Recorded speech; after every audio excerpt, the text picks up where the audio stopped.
आने का पर्पस क्या है। और हमने देखा एक एग्जीबिशन है जो कि लोग कहते हैं कि हिंदू धर्म के जो सारे पैसे कुछ लोग बाहर जा रहे हैं, कुछ लोग, हमने देखा वो एग्जीबिशन भी आपने बहुत ध्यान से देख रहे थे, क्या कहना चाहिए?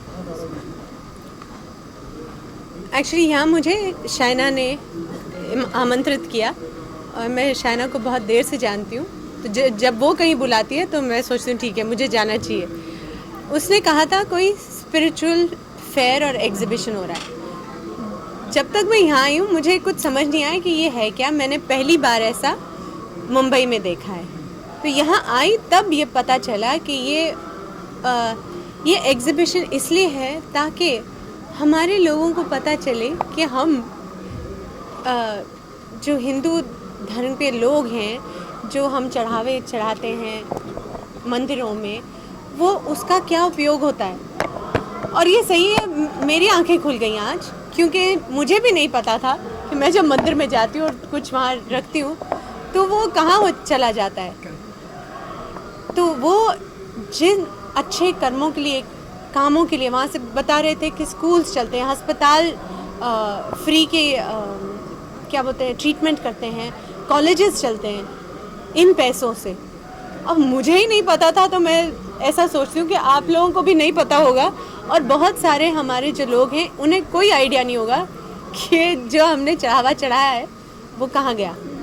तो ये फेयर इसलिए मेरे लिए ज़रूरी हो गया क्योंकि मेरी आंखें खुल गई और मुझे लगा ठीक है, बहुत अच्छी बात है कि जो मेरी छोटी सी कंट्रीब्यूशन है, और हमारे करोड़ों लोगों की, हम जो थोड़ा थोड़ा भी पैसा डालते हैं वो कहीं किसी की भलाई के लिए चला जाता है, किसी को खाना मिलता है, किसी गरीब बच्चे को एजुकेशन मिलती है। ये सब अच्छे काम होते हैं। और हमारे टेम्पल्स तो आपको पता है कितने सारे, मतलब बालाजी टेम्पल्स, और कितने बड़े बड़े, और हम लोग कितना जाते हैं वहाँ, कहाँ कितने पैसे वहाँ इकट्ठे होते हैं। तो ये बहुत सारे पैसे अच्छे कामों के लिए इस्तेमाल होते हैं, और ये हमें ये जानकारी हो, तो इसलिए ये स्पिरिचुअल फेयर रखा गया है, हमें हमारे संस्कारों से जोड़ने के लिए, हमारे सभ्यता से जोड़ने के लिए। आजकल मैं अपनी बात करती हूँ और मेरे को पता है कि मुझसे तो बहुत सारे यंग लड़के लड़कियाँ हैं, उनमें से आप लोग सब हैं, जो कि एकदम पैंट शर्ट पहन के, जीन्स पहन के ना ये भूल जाते हैं कि धोती कुर्ता होता क्या है या अंग्रेज़ी बोलते बोलते ये भूल जाते हैं कि हमारे पास संस्कृत है, जो कि मदर ऑफ ऑल लैंग्वेजेस है। जिम में जाते हैं एकदम कूल, ऐसे बड़े बड़े अपने मसल्स बना लेते हैं, मगर भूल जाते हैं कि योगा करना चाहिए। हमारे देश में इतनी गहरी और सच्ची बातें हैं जिन्हें हम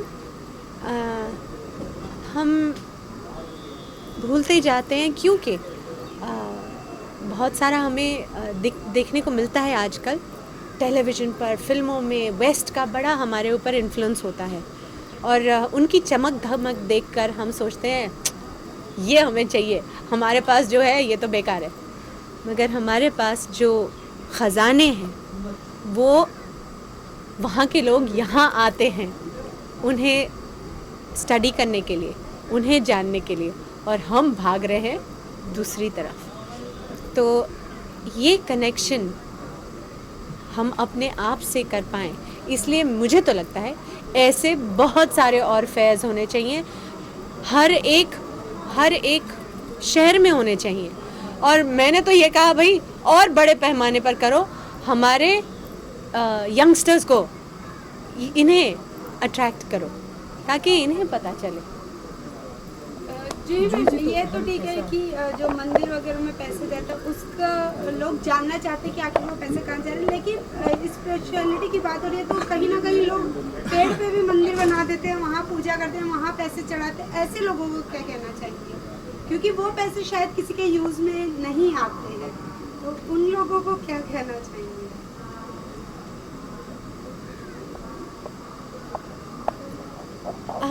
मैं ये कहना चाहूँगी कि अंत में भगवान तो शायद वो मूर्ति में भी नहीं है, वो तो आपकी भावनाओं में है।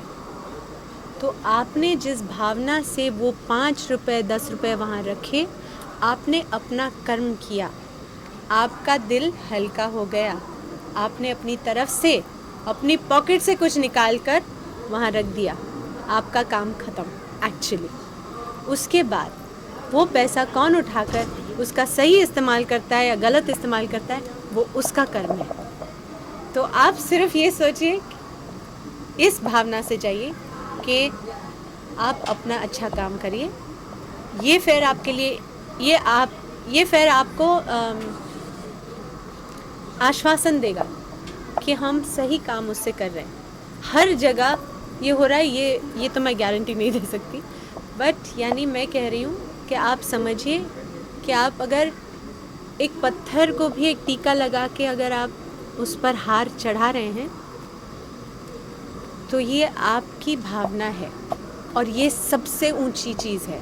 ये साफ रहे, ये प्योर रहे, इस पर आप ध्यान रखें। जूही जी, एक आखिरी सवाल आपसे जानना चाहिए, क्या हम माने कि एक स्टेज के बाद जूही जी भी इस तरह से मतलब प्रेरित हो रही है या इस आकर्षित हो रही है इस तरफ, और इस तरफ आकर्षित हो रही है, या हम देखेंगे इन फ्यूचर में कि एक बाबा का जो भी साधु सन्यासी का वस्त्र धारण करते हैं, हम आपको वाह देखेंगे? वाह वाह वाह वाह वाह, आप मेरा कुछ या तो आप मेरा मजाक उड़ा रहे हैं नहीं। या आप किसी स्वामी जी का। नहीं। मैं तो आपको कहूँगी ज़रा शब्द अपने, मगर एक्चुअली मैं इन चीज़ों का थोड़ा थोड़ा मतलब समझने लगी हूँ, इसलिए मुझे इनमें और दिलचस्पी हो रही है और मेरी आंखें खुल रही हैं, और इसके लिए मैं बहुत आभारी हूँ।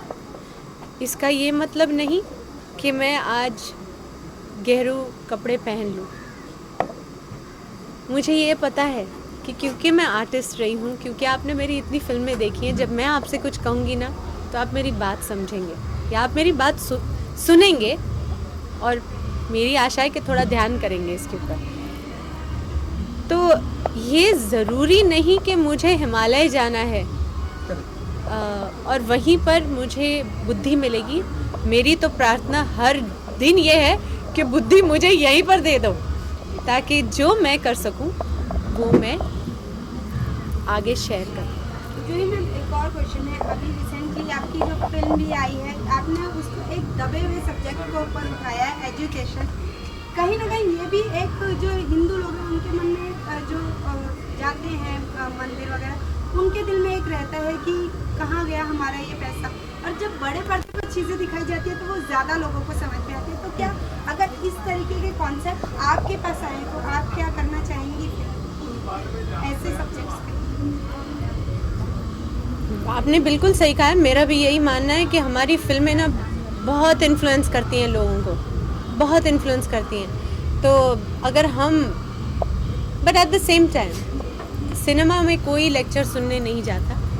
तो अगर आपके पास एक इंटरेस्टिंग कहानी है और उसको आप एज अ फिल्म दिखा सकें और उसके मैसेजेस बड़े अच्छे हों, तो फिर तो क्या बात है आपकी, सोने पे सुहागा, सुपर हिट होनी ही चाहिए।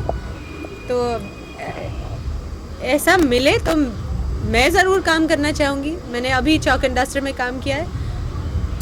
3-4 दिन पहले वो 500 टीचर्स का शो हुआ था। उन टीचर्स ने किसी और को फ़ोन किया, अभी ट्यूसडे को और 500 टीचर्स का शो होने वाला है। तो जब लोगों को दिल से कोई बात अच्छी लगती है तो हम थोड़ी सी मेहनत करें तो बात आगे बढ़ती है। फिल्मों से बात आगे बढ़ती ज़रूर है, और अच्छे विषय पर अगर फिल्में बने तो ये बहुत अच्छी बात होगी, बहुत बहुत ही अच्छी। जूही जी, चौक एंड डस्टर के बाद अब आपको क्या प्रोजेक्ट होगा, अगर आप बताना चाहें? हाँ, चौक एंड डस्टर के बाद अब आपका और क्या प्रोजेक्ट? अरे और क्या होगा मैं स्क्रिप्ट सुन रही हूँ। इनफैक्ट फिल्म तो थोड़ी देर लगेगी बनने में, मगर शायद आप मुझे टेलीविज़न पे फिर पाएंगे। प्राण साहब का आज जन्मदिन है, क्या कहना? अरे उन्हें भगवान प्राण साहब, आपको जन्मदिन मुबारक हो। बहुत साल पहले मैंने प्राण साहब के साथ काम किया था, बेवफा से वफा। प्राण साहब इतने सीनियर आर्टिस्ट, वो 9 बजे की शिफ्ट होती है, 9 बजे सेट पर आते थे, ऐसे कुर्सी लगाकर बैठते थे, जब तक लंच नहीं बोलते थे वो सेट पर ही रहते थे। लंच बोले, लंच के लिए गए, लंच टाइम ख़त्म, वापस he'd वेट, दूसरा शॉट चल रहा है, he'd वेट। एंड मतलब हम लोग टचअप के लिए मैं जा रही हूँ, कहीं चले जाते थे घूमने वापस अपने मेकअप रूम में ब्रेक लेने अगर अपना शॉट नहीं होता था। मगर प्राण साहब इतने डिसिप्लिन के, इतने सीनियर और इतने अच्छे आर्टिस्ट, इतना डिसिप्लिन रख के उन्होंने हमें शर्मिंदा कर दिया। हमें लगा कि हमें ऐसा होना चाहिए। तो प्राण साहब, थैंक यू सो मच।